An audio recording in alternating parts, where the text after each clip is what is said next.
We just finished touring the brain. Now here's the strange and wonderful problem that brain has to solve every waking second.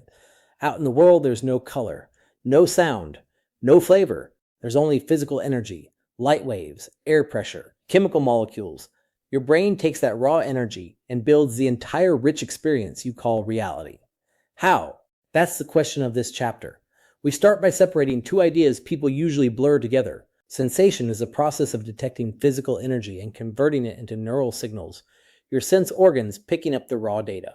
Perception is what the brain does with that data, organizing it, interpreting it, turning it into meaningful experience. Sensation is the eye-catching light. Perception is recognizing your friend's face.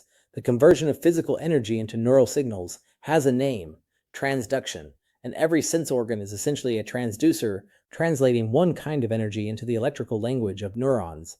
Now, your senses aren't infinitely sensitive. The absolute threshold is the smallest amount of a stimulus you can detect at least half the time.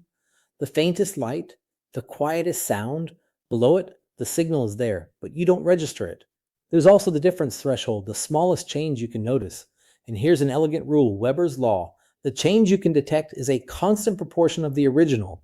Add one candle to a dark room and you'll notice. Add one candle to a stadium and you won't. Detection isn't purely physical either. Signal detection theory tells us that whether you notice a faint stimulus depends not just on the signal, but on you, your expectations, your motivation, your alertness. A nervous parent hears the baby's faint cry through a closed door. The same sound passes a stranger by, and your senses constantly recalibrate.